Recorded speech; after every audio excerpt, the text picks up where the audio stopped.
El grupo de investigaciones especializado Juan Miguel Angarita ofrece a ustedes la más cordial bienvenida a la clase número 29 del ciclo de capacitaciones en Derecho Penal para criminalistas. Mi nombre es Hernán Andrés Suárez Uribe, su capacitador, y les agradezco a todos los presentes por su asistencia.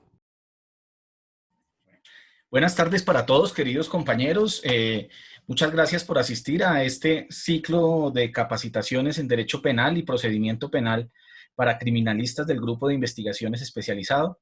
El día de hoy vamos a tratar un tema muy importante del procedimiento penal, que es la audiencia de acusación.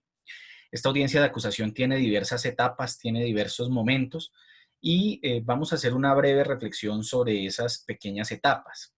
Entonces, pues iniciemos con nuestra primera diapositiva para arrancar con la presentación que nos corresponde el día de hoy. Lo primero que vamos a decir es qué es la audiencia de acusación.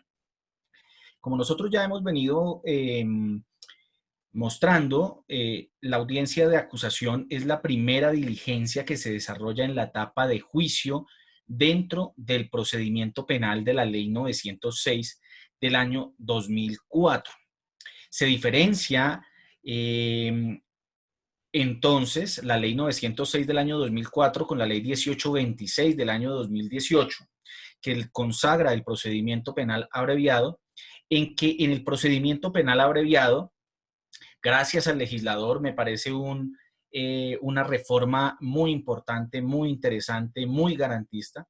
La audiencia de acusación en ese procedimiento penal abreviado no existe. Lo que ocurre en ese procedimiento es que el fiscal, antes de iniciar el proceso ante el juez de conocimiento, traslada un escrito de acusación junto con el descubrimiento probatorio, y luego de que traslada ese escrito de acusación con el descubrimiento probatorio, le pregunta o le consulta al procesado o al acusado si está interesado o no en aceptar cargos. Si acepta cargos, el procedimiento penal que se desarrollará ante los jueces solamente tendrá una etapa de verificación del allanamiento a cargos y de individualización de la pena.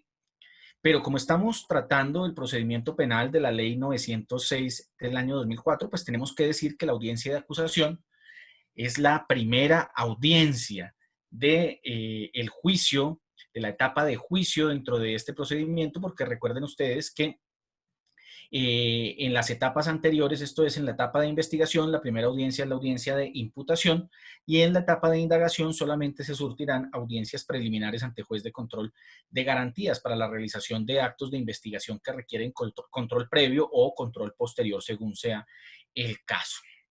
La finalidad de la audiencia de acusación, o técnicamente la finalidad de la acusación, es la delimitación de manera definitiva de los cargos por los cuales deberá responder el acusado en caso de que la sentencia sea condenatoria. Esa es la finalidad de la acusación. En mi concepto, la acusación es homologable a una demanda presentada por el Estado ante la jurisdicción penal en la que se solicita que se aplique la consecuencia jurídica que contempla la ley para la persona que incurre en conducta punible. Bien, como la acusación, digamos, es esa primera fase de la etapa de juicio, esta tiene varios momentos. El primer momento es la verificación de la competencia del juez. El segundo momento es la verificación de las causales de impedimento en cabeza del juez de conocimiento. En tercer lugar, la presentación de recusaciones contra el juez. En cuarto lugar, el reconocimiento de la calidad de víctima. En quinto lugar, la realización de observaciones al escrito de acusación. En sexto lugar, la formulación de la acusación ya propiamente dicha. Y en séptimo lugar, las medidas de protección a las víctimas y testigos y la fijación de la fecha y hora para la realización de la audiencia preparatoria, que tendrá lugar en los términos del artículo 175 del Código de Procedimiento Penal, como máximo dentro de los 45 días posteriores a la audiencia de acusación. Esto porque se busca que la defensa tenga el tiempo suficiente para preparar su actividad defensiva. Obviamente, en Ley 906, recuerden ustedes que la defensa se activa desde la indagación preliminar, desde el momento en que la persona se entera que está siendo indiciada en un procedimiento penal. No obstante, formalmente la defensa se activa con la audiencia de acusación porque es en ella donde se concretan los cargos y además en ella es donde se realiza el descubrimiento probatorio y el acusado, junto con su defensor, podrán conocer cuáles son los elementos materiales probatorios, la evidencia física o la información legalmente obtenida, recaudada por la Fiscalía, a efectos de sustentar su teoría del caso dentro del juicio. Bien, vamos a entrar a analizar entonces estas etapas, como les decía yo, de una manera muy rápida, porque en los ciclos de capacitación haremos una profundización sobre el régimen de las nulidades procesales, que será un régimen que aquí tocaremos pues de manera superficial. Y es por esa razón que, digamos, lo que trataré con esta explicación es dejar como sentada la estructura básica de la audiencia de acusación, de lo que se puede hacer en la audiencia de acusación y cómo se debe preparar y desarrollar esta diligencia. Pasemos a la siguiente diapositiva, por favor. Vamos a hablar ahora de la verificación de la competencia del juez. La norma, la ley 906/2004, establece que una vez se instala la audiencia de acusación, esto es, se verifica la presencia de las partes, fiscalía y defensa son esenciales en la audiencia de acusación, y me refiero a fiscalía y defensor técnico. Cuando el procesado está privado de la libertad, puede desistir de su derecho a comparecer a la diligencia, pero si no desiste de ese derecho a comparecer a la diligencia, debe ser obligatoriamente llevado a la diligencia para que haga parte de la misma. La víctima, el Ministerio Público, pues digamos, no son intervinientes que afecten la validez de este acto procesal. Desde luego se requiere la presencia del juez de conocimiento. Aquí ya no estamos en el escenario de los jueces de control de garantías, sino estamos en el contexto de los jueces de conocimiento. Bien, entonces la primera etapa que se desarrolla en la audiencia de acusación es la posibilidad de impugnar la competencia. Una vez se instala la misma, entonces el juez le pregunta a las partes si tienen alguna circunstancia que amerite la impugnación de la competencia, para que las partes, si así lo desean, le indiquen al juez que no es competente para conocer de ese caso. Entonces, para impugnar la competencia, el procedimiento que se debe utilizar es acudir exclusivamente a los factores determinantes de la competencia. Pasemos a nuestra siguiente diapositiva de la presentación para recordar esos factores determinantes de la competencia que en conferencias pasadas nosotros tratamos.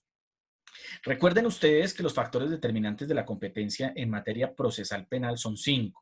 El factor subjetivo, el factor territorial, el factor objetivo, el factor funcional y el factor de competencia por conexidad. El factor subjetivo hace referencia a una regla de determinación de la competencia que se desarrolla en consideración a las condiciones especiales del acusado.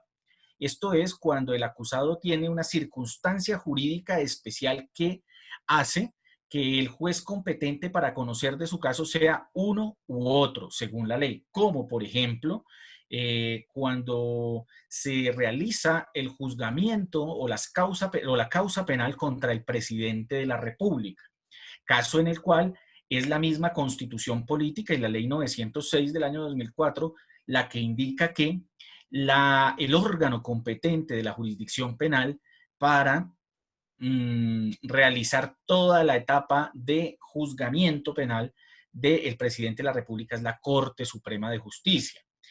En ese sentido, a partir del factor subjetivo, un presidente de la justicia, perdón, un presidente de la República, perdón, que haya cometido una conducta punible no puede ser juzgado por un tribunal superior de distrito judicial, sala penal, no puede ser juzgado por un juez penal del circuito ni por un juez penal municipal, cuando los delitos fueron cometidos en ejercicio del cargo o con ocasión del ejercicio del cargo. Desde luego, cuando la persona deja la presidencia de la República o antes de ser presidente de la República, si ha incurrido en conductas punibles, la competencia no será de la Corte Suprema de Justicia y la misma deberá determinarse acorde con las otras reglas de determinación de la competencia. Como el presidente de la República, pues existen otros ciudadanos y además funcionarios públicos que cuentan o que gozan de esas calidades especiales que conllevan a que la determinación de la competencia corresponda a las altas cortes, como por ejemplo los magistrados de la Corte Constitucional, los magistrados de la Corte Suprema de Justicia, del Consejo de Estado, del Consejo Superior de la Judicatura, el Procurador General de la Nación, el Contralor General de la República, el Defensor del Pueblo, los magistrados de los tribunales, los ministros del despacho, entre otros muchos otros funcionarios, deben ser juzgados en primera instancia por la Corte Suprema de Justicia y en segunda instancia por la Sala de Apelaciones de la misma corporación.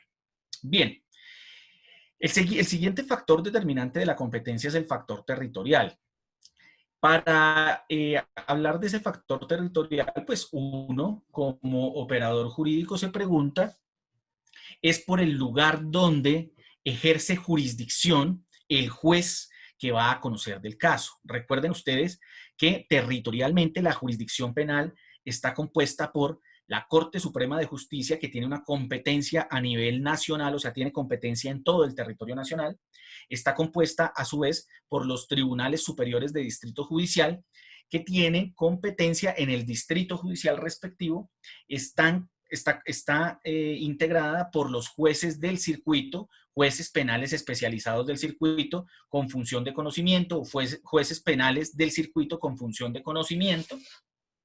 Ellos entonces tienen competencia dentro del circuito donde se comete la conducta punible, y recuerden ustedes que un circuito judicial o varios circuitos judiciales integran un distrito judicial. Los jueces penales municipales y los jueces promiscuos municipales tienen competencia específicamente en el municipio donde se cometió la conducta punible en términos generales. Recuerden ustedes que el factor territorial es un factor asociado al lugar donde se cometió la conducta punible. Si la conducta punible se cometió en un lugar determinado, es el juez de ese lugar, de ese municipio que debe conocer, o de ese circuito el que debe conocer, o de ese distrito el que debe conocer. Si la conducta punible es cometida o desplegada en diversas jurisdicciones territoriales, pues técnicamente, el factor territorial nos permite escoger cualquiera de esas jurisdicciones territoriales. Entonces, el factor territorial es eso, le permite a uno establecer el juez de qué lugar debe conocer del procedimiento penal, esto es, del juicio como tal, porque aquí ya no estamos en etapa de investigación ni en etapa de indagación preliminar.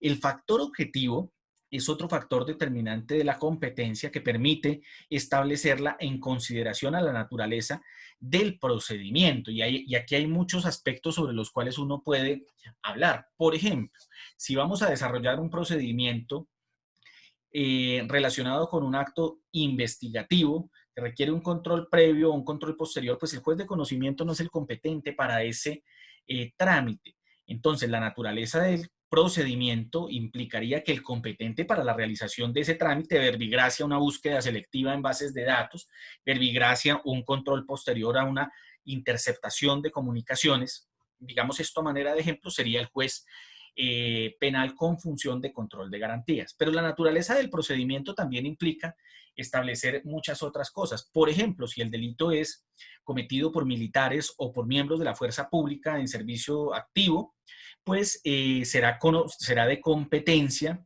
de la jurisdicción penal militar cuando estos delitos se desarrollan con ocasión de el servicio que prestan las fuerzas militares, porque habrán algunos otros casos en los cuales la competencia se asignará a la jurisdicción ordinaria cuando los delitos no tienen nada que ver con la ejecución del servicio inherente a la fuerza pública. Entonces, la naturaleza del procedimiento determina también la competencia de un juez.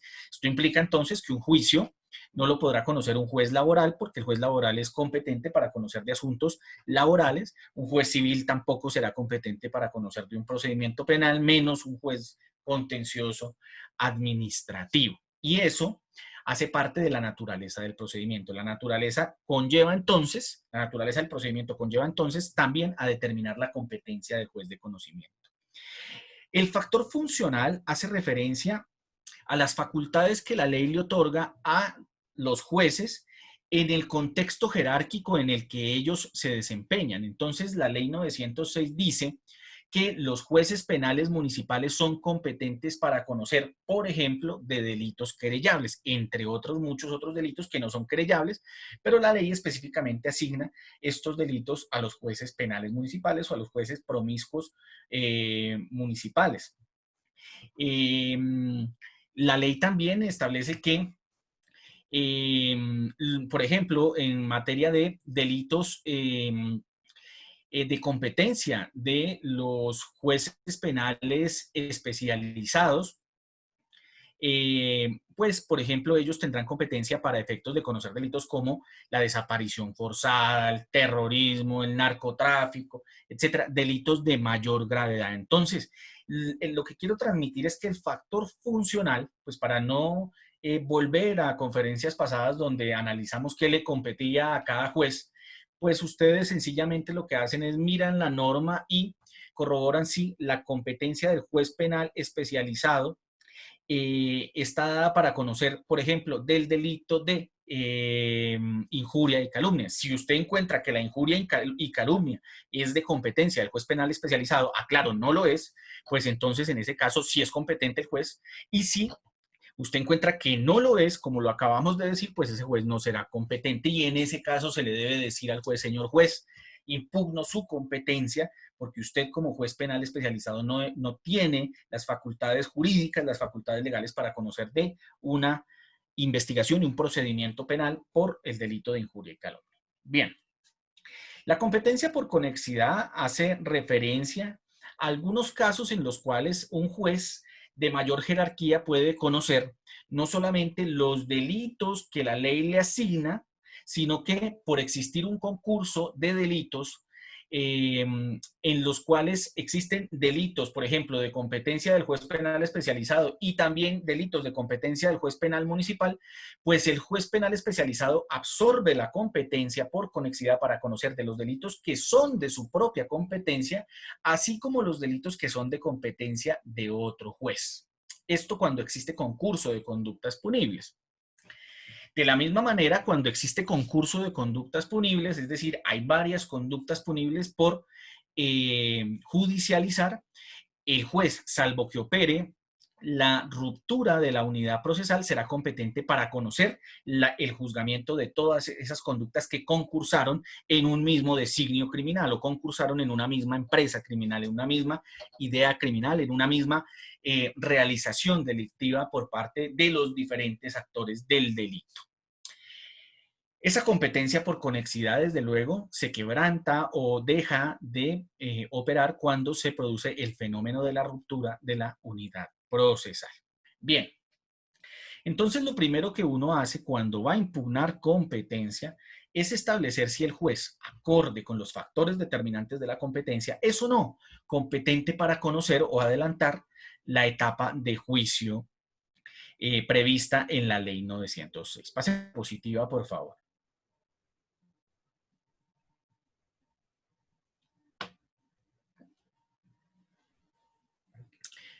Lo segundo que se debe hacer en la impugnación de la competencia es presentar la solicitud en el momento procesal pertinente. ¿Cuál es el momento procesal pertinente? Pues en la audiencia de acusación. ¿Y por qué se debe hacer ahí? Porque si uno observa que el juez no es competente y deja que el procedimiento siga con un juez que no es competente, en cualquier momento se va a declarar la nulidad del procedimiento por falta de competencia. Falta de competencia del juez, y eso generará una pérdida de tiempo, generará una dilación del procedimiento, y obviamente esto puede conducir a consecuencias nefastas como la impunidad o como la tardía administración de justicia en ese caso concreto. De tal manera que lo que se debe hacer antes de eh, entrar a admitir que un juez que no es competente para conocer del caso lo tramite es tratar de formular esa impugnación de competencia.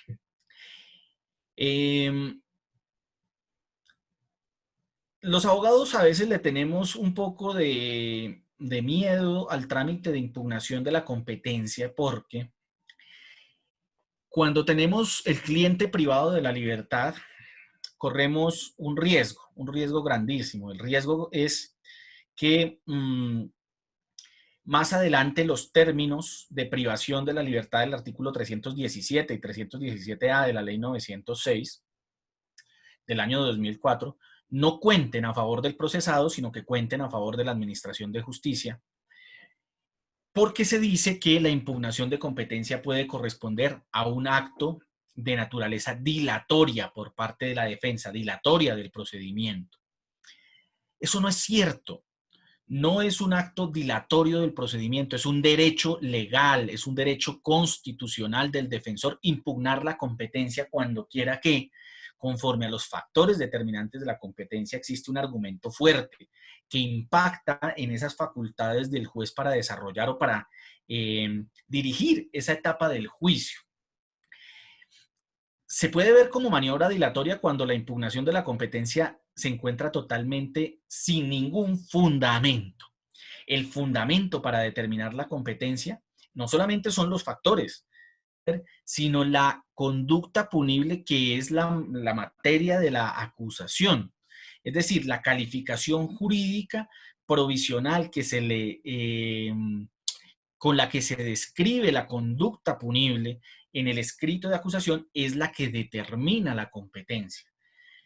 Porque he visto impugnaciones de la competencia en las cuales los abogados o los fiscales, bueno, pues no es común que los fiscales lo hagan porque pues ellos presentan el escrito de acusación, pero sobre todo los abogados realizan un mini juicio vía impugnación de la competencia, diciendo que el delito materia de la acusación no es el delito que corresponde a los hechos descritos en la acusación, que es un delito de otra naturaleza de competencia de otro juez. Eso se decidirá en la sentencia, eso se debe decidir en la sentencia. Si el juez encuentra que la acusación tiene un defecto de esa naturaleza en la sentencia, pues lo que debe hacer es absolver o condenar por una conducta punible inferior cuando la misma quedó descrita en el núcleo fáctico de la acusación.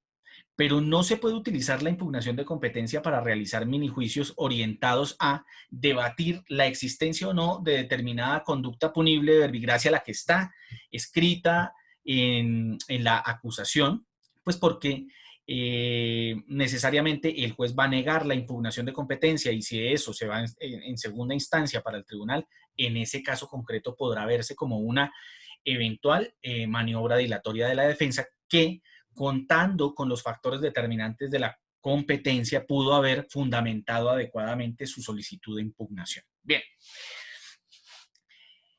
Cuando se impugna la competencia, el trámite lo debe resolver no el juez que está conociendo de la audiencia de acusación, sino el superior jerárquico de ese juez dentro de los 3 días siguientes al recibo de la impugnación de la competencia. Esto implica entonces que la impugnación de la competencia suspende el procedimiento hasta que el superior jerárquico del juez de conocimiento resuelva.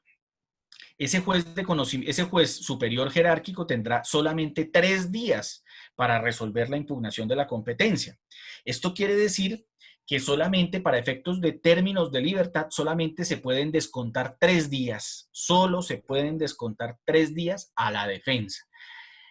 Los jueces de control de garantía suelen decir que es que como la impugnación de competencia duró 6 meses en el tribunal, entonces se descuentan esos 6 meses de los términos de libertad. No, señor, es que la norma dice que el juez superior jerárquico tiene 3 días nomás. Si el superior jerárquico se pasó esos 3 días y duró 6 meses más, esos otros 5 meses y 27 días contarán en contra de la jurisdicción y por lo tanto no podrán ser descontados para efectos del vencimiento de términos. Y finalmente, para concluir con el tema de la impugnación de la competencia, se debe decir que el auto que resuelve la impugnación de competencia no es susceptible de recursos, y no es susceptible de recursos porque de entrada sabemos que lo resuelve el superior jerárquico del juez de conocimiento que está dirigiendo la acusación. Bien, entonces una fase inicial de la preparación de la audiencia de acusación es preguntarnos si el juez de conocimiento al cual le fue asignado el caso es o no competente. Si es competente, pues no utilizar la impugnación de competencia como maniobra dilatoria, y si el juez no es competente, pues en ese caso, una vez se le conceda la palabra al abogado, proceder a formular y argumentar adecuadamente la impugnación de la competencia para que el proceso sea dirigido por el juez al que la ley asignó previamente. Recuerden que existe un principio internacional, es un principio también de índole constitucional y legal, que implica que nadie puede ser juzgado sino por un juez previamente constituido. Nadie puede ser juzgado por un tribunal ad hoc, como ocurrió en los juicios de Nuremberg. Yo he recomendado mucho esa película, pues porque el tribunal de Nuremberg fue un tribunal constituido específicamente para juzgar a los militares, a los militares y a los ministros nazis, pero ese tribunal no existía con anterioridad a la realización de las conductas punibles, de manera que se vulneró, se violó el principio que hoy se denomina el principio del juez natural. Y eso obviamente impacta en garantías internacionales. Eso desde luego no volverá a ocurrir en la humanidad. Sí, la humanidad sigue respetando los principios democráticos del procedimiento penal. Bien, pasemos a la siguiente diapositiva, por favor.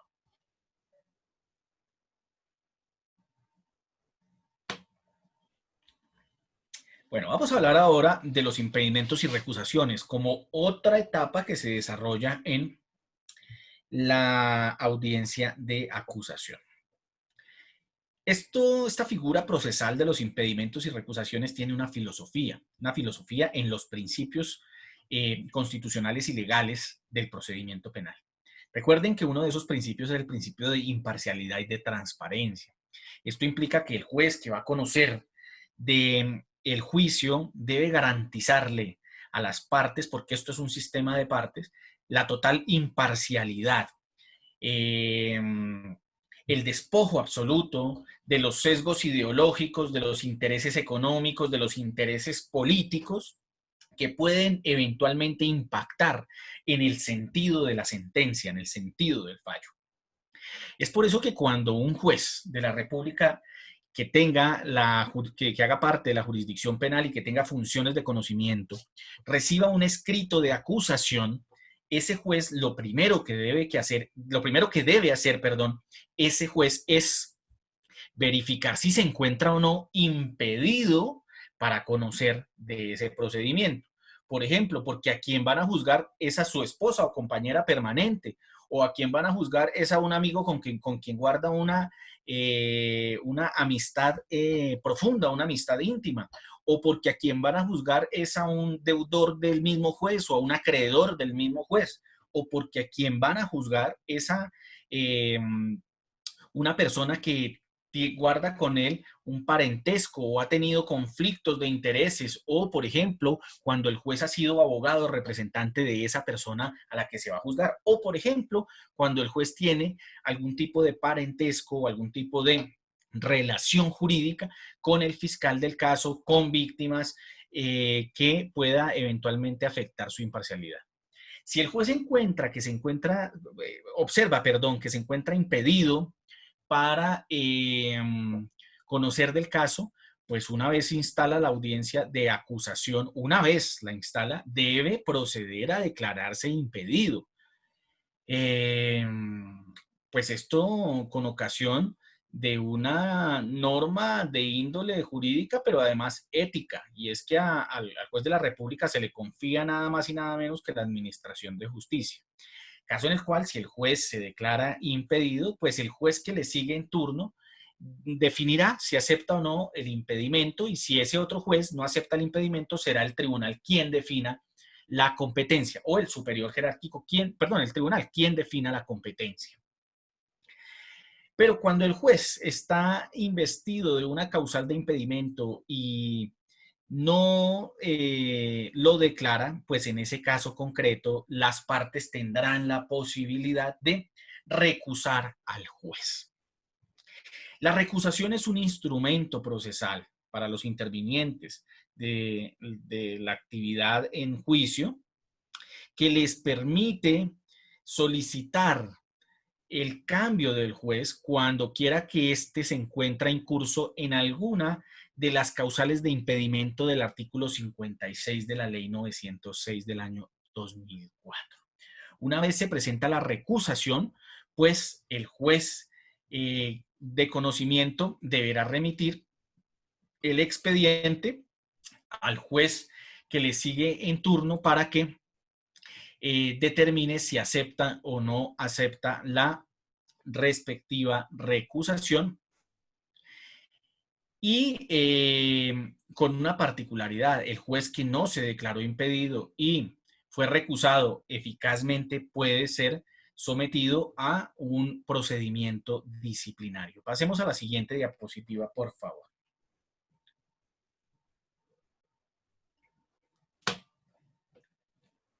Bueno, ya hablamos entonces de esas herramientas procesales, los impedimentos y las recusaciones. Pueden ustedes observar cuál es la regla específica que se aplica para estas figuras procesales a partir del artículo 56 de la Ley 906 del año 2004, el trámite que se le da a la recusación y cuáles son los efectos jurídicos. Pues desde luego lo que se busca es el cambio del juez, para que el caso lo asuma un juez que garantice la imparcialidad y transparencia. Repito, un juez que no tenga sesgos ideológicos, sesgos políticos, intereses económicos, intereses de índole social que puedan afectar la decisión, puedan afectar directamente el sentido del fallo. Mejor dicho, es para evitar que los casos los resuelvan jueces de bolsillo, de cualquiera de las dos partes, juez de bolsillo de la defensa o juez de bolsillo de la fiscalía. Bien, las nulidades procesales. Esta es otra herramienta muy importante y sobre la cual haremos una profundización en unas etapas posteriores, porque las nulidades permiten salvaguardar la eficacia y la validez de los actos procesales. Cuando se declara una nulidad en un procedimiento penal, el procedimiento se retrotrae a la etapa a partir de la cual se declaró la nulidad. Verbigracia la acusación, verbigracia la imputación. O cuando, por ejemplo, se declara la nulidad de alguna actuación ante juez de control de garantías, pues se deberá volver a realizar esa actuación ante el juez de control de garantías si aún resulta oportuno y posible hacerlo para las partes. Las nulidades procesales se desarrollan o se generan cuando existen irregularidades dentro del procedimiento graves. Irregularidades graves, no cualquier irregularidad menor que pueda ser subsanada a partir de, digamos, el desarrollo normal del procedimiento, sino irregularidades que impactan eficazmente en la validez de los actos procesales. Es por eso que las causales de nulidad están taxativamente en la Ley 906. La Ley 906 nos dice que son causales de nulidad la presentación de pruebas ilegales o ilícitas. Desde luego recuerden ustedes, o digamos, lo hemos venido diciendo, que la presentación de pruebas ilegales o ilícitas conducirán a la nulidad de la prueba, a la nulidad del procedimiento de depuración de la prueba. Y en el caso concreto de las pruebas ilícitas, cuando la ilicitud de la prueba deviene de la tortura, de la desaparición forzada, del secuestro, de violación a garantías internacionales y constitucionales inherentes al ser humano, pues en ese caso se puede declarar inclusive la nulidad de todo el procedimiento. Sobre ello haremos una reflexión extensa cuando estemos hablando de la audiencia preparatoria y además cuando estemos hablando de la cláusula de exclusión. Bien, la falta de jurisdicción o competencia también es una causal de nulidad. Desde luego, si estamos en la audiencia de acusación, pues si observamos que hay falta de jurisdicción o competencia, el mecanismo procesal para impugnar la jurisdicción o competencia no es la nulidad, porque estamos en la audiencia de acusación, porque en la audiencia de acusación será la impugnación de competencia, pero si estamos en una etapa posterior a la audiencia de acusación, como son la audiencia preparatoria o la audiencia de juicio oral, pues ya se presentará esa irregularidad o se expondrá esa irregularidad como mecanismo para atacar la eficacia de los actos procesales por vía de la nulidad procesal. Y finalmente hay una causal que consiste en la violación del derecho de defensa o el derecho al debido proceso.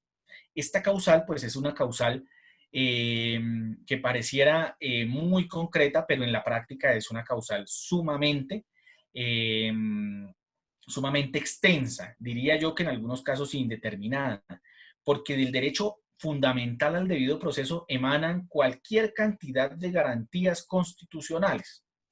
El derecho, por ejemplo, a ser escuchado, el derecho, por ejemplo, a que le corran traslado de la acusación, el derecho a conocer y controvertir las pruebas, entre otras facultades derivadas del debido proceso. El derecho a recibir el descubrimiento probatorio, el derecho a presentar pruebas de descargo, etcétera, entre otras circunstancias que pueden eventualmente conducir a una nulidad cuando no son garantizadas por el juez de conocimiento.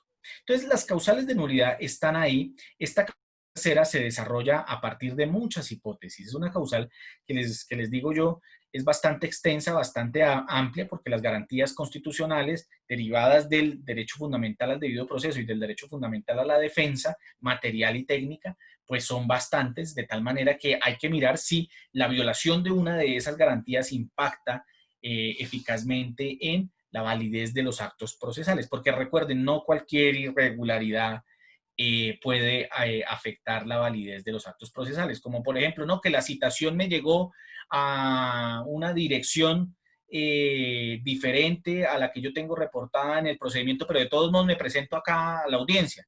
Pues en ese caso concreto, pese a que la citación llegó a un lugar donde no recibe notificaciones el abogado, pues si está ahí en la diligencia se subsanó la circunstancia y por lo tanto puede ejercer válidamente el derecho fundamental a la defensa técnica.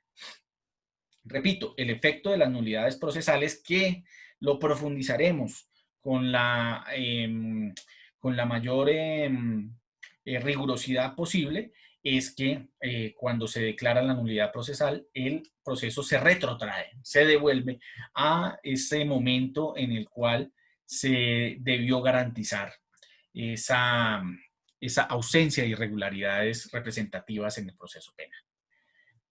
Pasemos a la siguiente diapositiva, por favor. Bueno, otro acto que se desarrolla en la audiencia de acusación es el reconocimiento de la calidad de víctima. El concepto de víctima lo define el artículo 132 de la Ley 906 del año 2004. La víctima es toda aquella persona natural o jurídica que resulta afectada como consecuencia directa o indirecta de la conducta punible. Esto implica que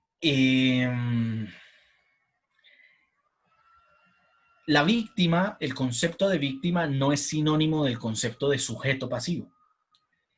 En el delito, por ejemplo, de homicidio, el sujeto pasivo es el occiso. Es la persona que falleció.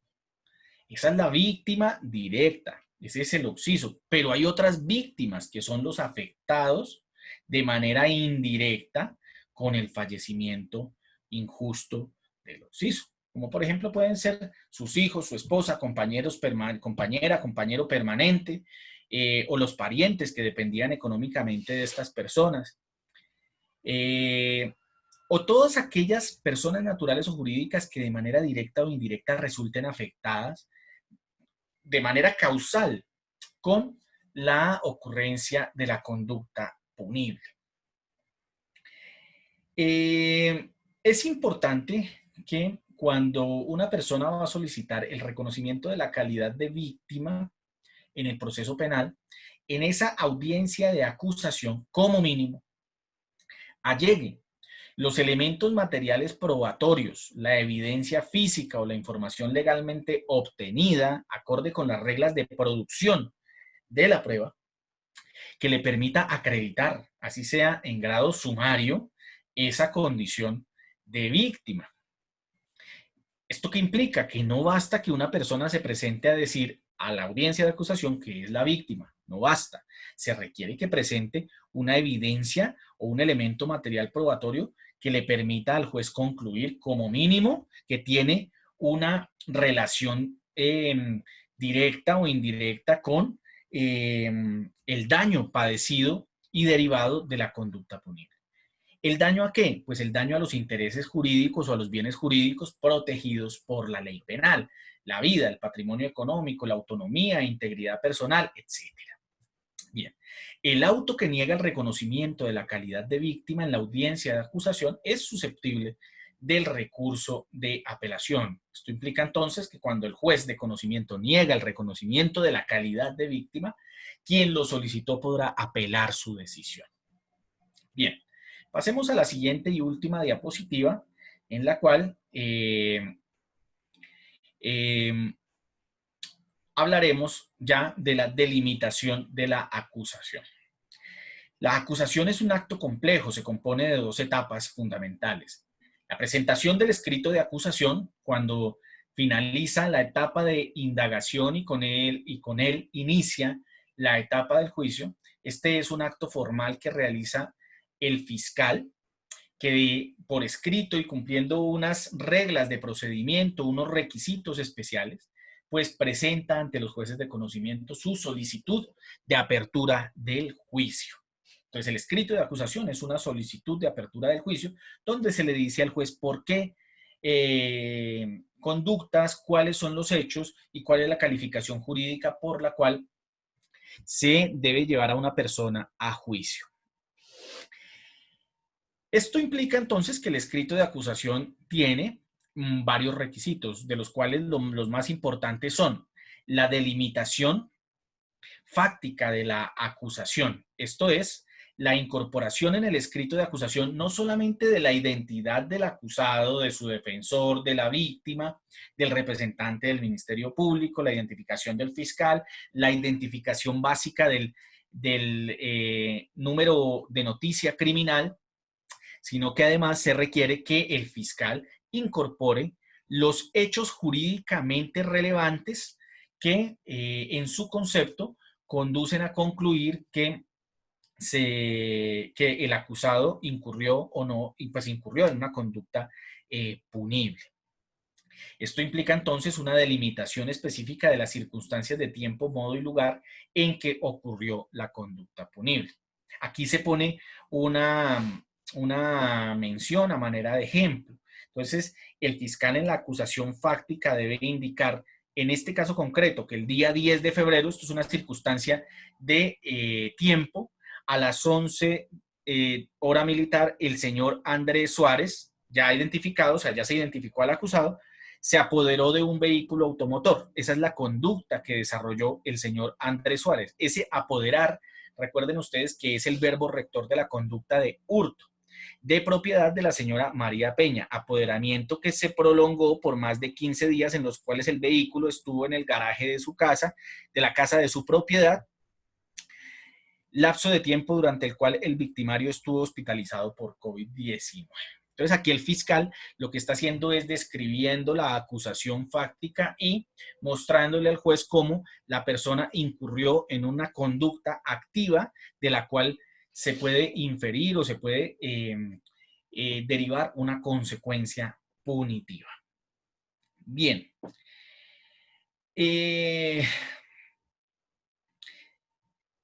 Digamos que en este ejemplo que nosotros ponemos acá, este ejemplo lo veremos más adelante, pues nos servirá a nosotros para establecer si existe o no existe una adecuada acusación fáctica. Lo único que yo quería transmitirles acá es, ahí hay unas circunstancias de tiempo, de modo, de lugar y de hechos en los cuales incurrió el acusado. Eso es lo mínimo que tiene que tener un escrito de acusación. Es importante diferenciar entre los hechos jurídicamente relevantes, los hechos indicadores y los medios de prueba. Para que ustedes comprendan esa diferencia, la Corte Suprema de Justicia, ya desde hace bastantes años, sobre todo en jurisprudencia de la magistrada Marta Patricia Salazar, ha sido persistente en diferenciar estos tres conceptos, los conceptos de hechos indicadores, hechos jurídicamente relevantes y medios de prueba.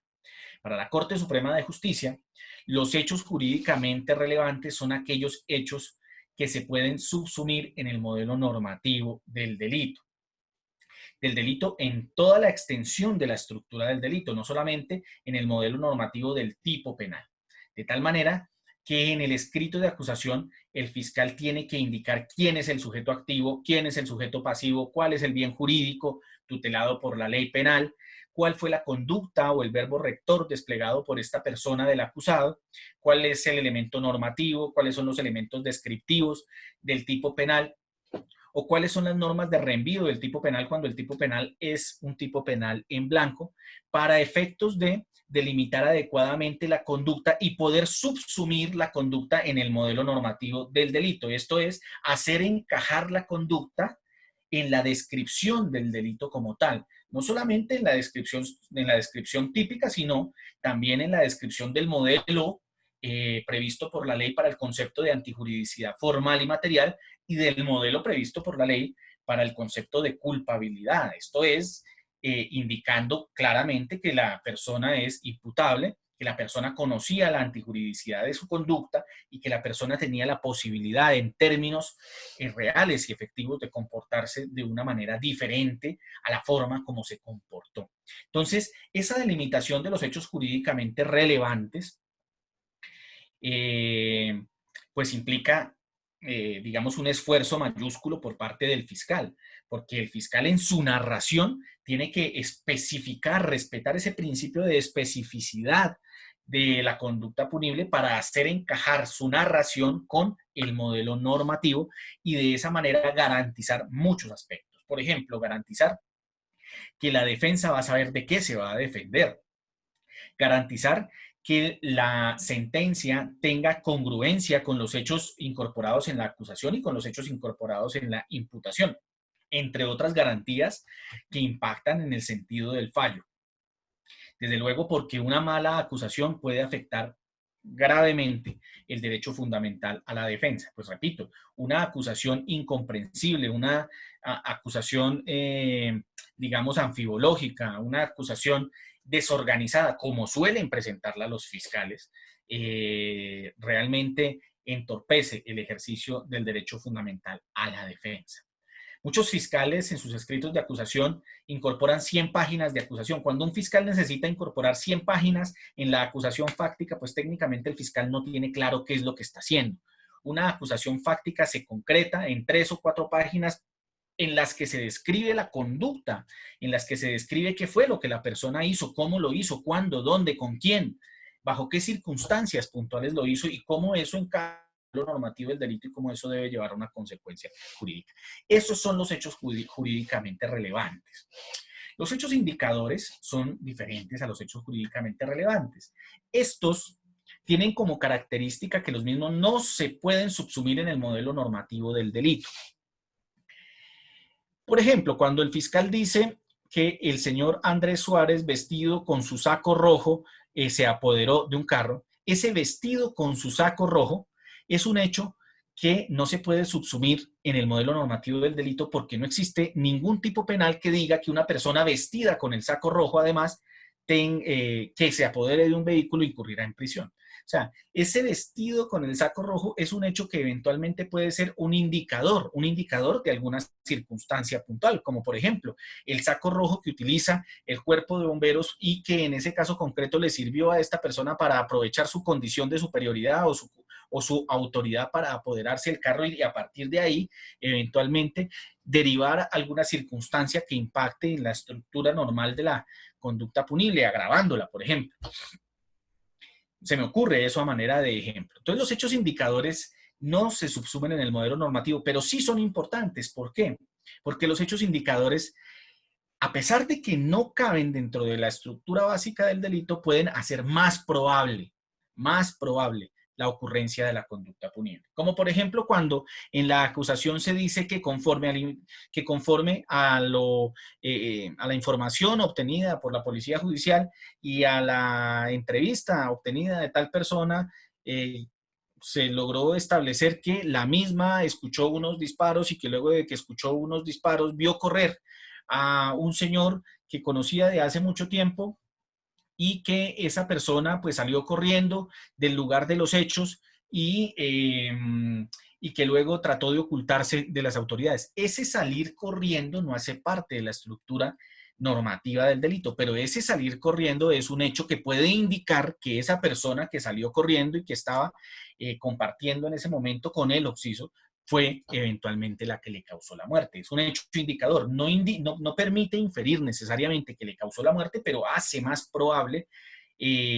la autoría o participación del acusado en esa realización de la conducta punible. Desde luego, los medios de prueba no tienen nada que ver con los hechos. Y eso es supremamente importante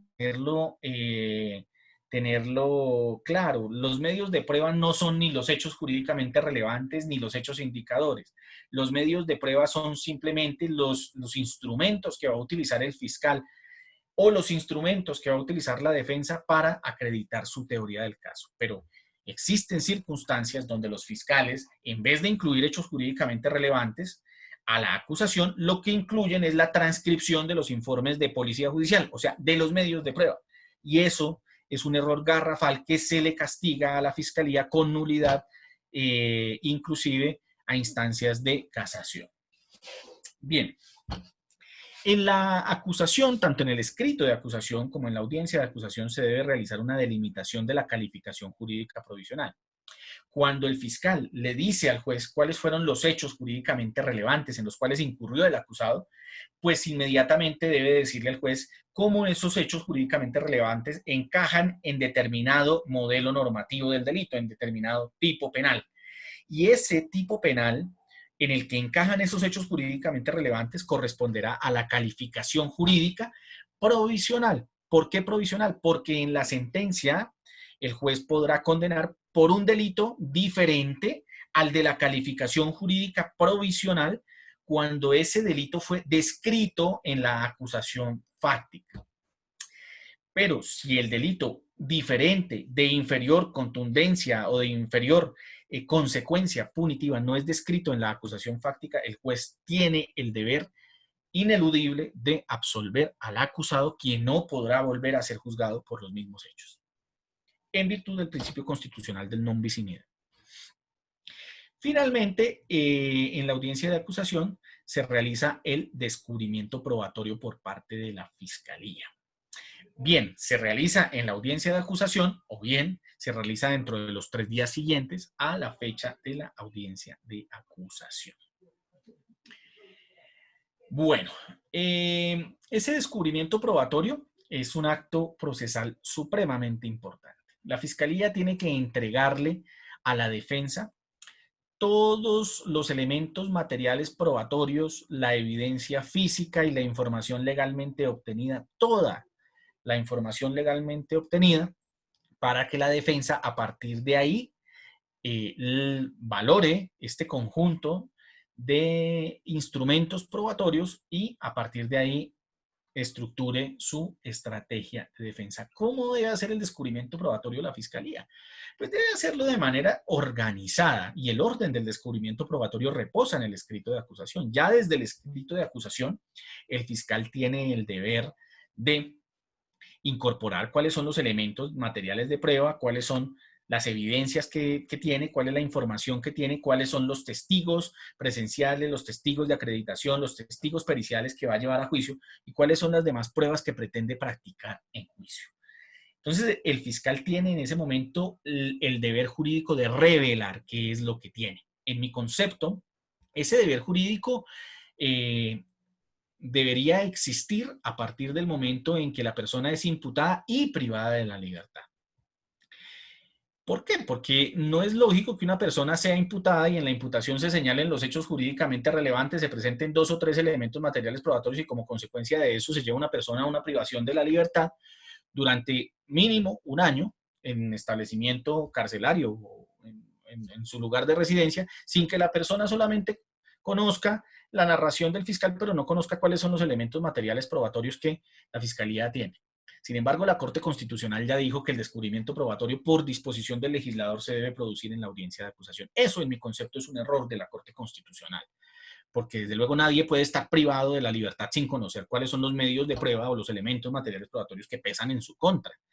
Este cuentico de que es que la Fiscalía tiene el derecho a la reserva sumarial durante un tiempo que es el tiempo de la investigación, a pesar de la privación de la libertad de la persona, del imputado, pues técnicamente es absolutamente lesivo para los derechos fundamentales del procesado.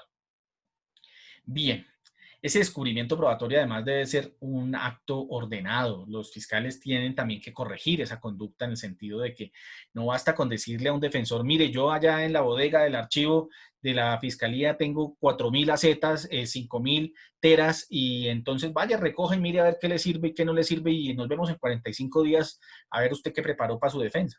No, los fiscales tienen el deber jurídico de ordenar el descubrimiento probatorio porque la falta de descubrimiento probatorio, y en mi concepto un descubrimiento probatorio desordenado, debe conducir al rechazo de la prueba.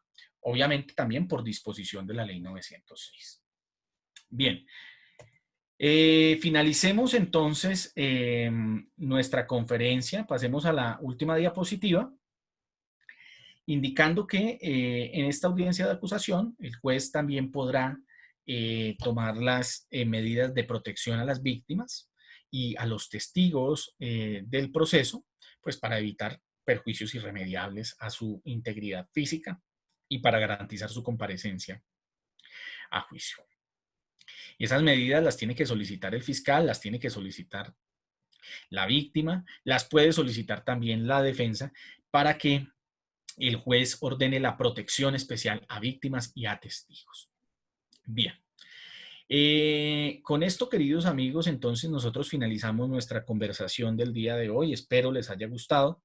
Les damos las gracias por su asistencia, por su paciencia y los esperamos para nuestra próxima conferencia. Muchísimas gracias y les extiendo un abrazo fraterno. Que estén muy bien. Muchas gracias a todos por el tiempo y la gran acogida que han tenido estas capacitaciones en nuestra plataforma Zoom.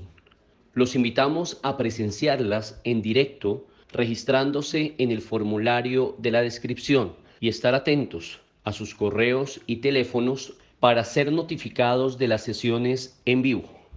Los invito a suscribirse en nuestro canal de YouTube y seguirnos en nuestras redes sociales que estarán en la descripción de este video. Un abrazo virtual y nos vemos en una próxima oportunidad.